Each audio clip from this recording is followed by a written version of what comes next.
Okay, so for today, we're going to be continuing our reading of They Call Us Enemies, Enemy by George Takei, and I'm going to have you read to yourself pages 25 through 47 because, I know that reading out loud can be a little difficult sometimes. And then you're going to read a story about a Holocaust survivor and compare the different book genres and styles with each other. So to do that, I'm going to have you fill out this compare and contrast, and basically what you're going to do is just write in this section just all of the things from They Call This Enemy that you felt were different from survivors' true stories of the Holocaust. And then if you find any similarities between them, I'm going to have you write those there. So basically literally anything about the books. So you can write, They Call This Enemy has a lot of pictures. It's a graphic novel. And then Survivors, True Stories of the Holocaust, there are no pictures. You could write about that.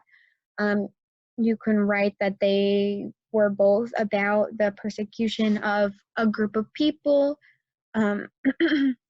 Just basically anything that you find interesting and similar, and the different connections that you can make between the two. And then also while you're reading, I'm wanting you to go and take note of all the new words that you find and then write them down in this chart that I made for you. So the first thing, so I'll show you an example. So let's say I want to use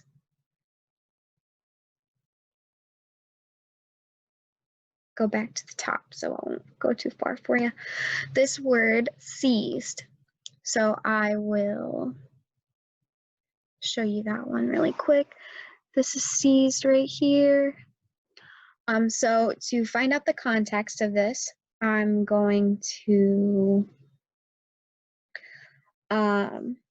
look at the words around it. So in 1943, California passed a law that any farm equipment left behind could be seized by the state so that the state could keep it or sell it and profit either way.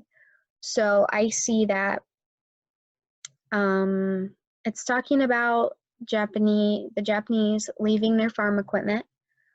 And then it says that it could be seized by the state so that the state could keep it. So I'm going to guess that the state is maybe stealing it and deciding that they can keep it or sell it and profit from it, even though it wasn't their property to begin with. So I'm going to say that seized probably means to take or steal.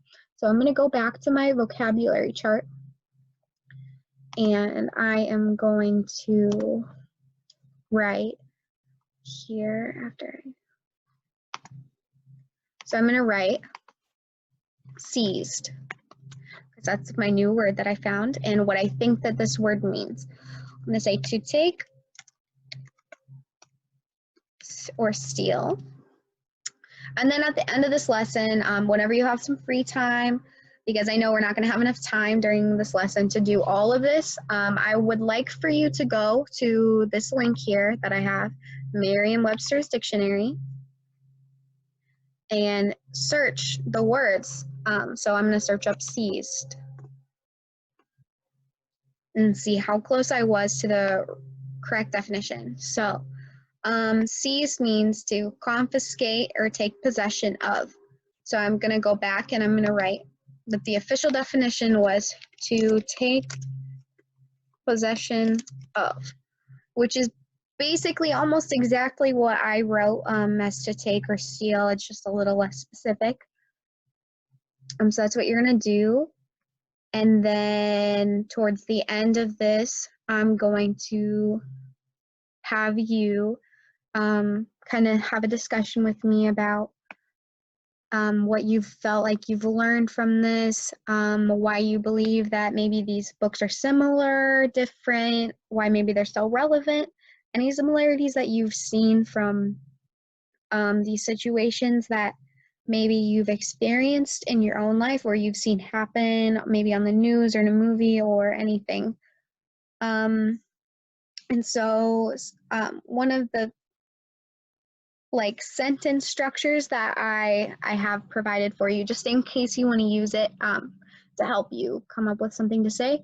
I wrote the experiences of the people in this book, such as like survivors or they call this enemy, were different from the other book because, and then you give your reasoning.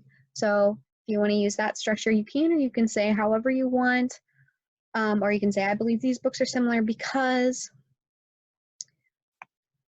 and then, yeah, that's basically just what you're gonna do. And then once your compare and contrast chart is completely filled out, we're gonna go back and talk about it, okay?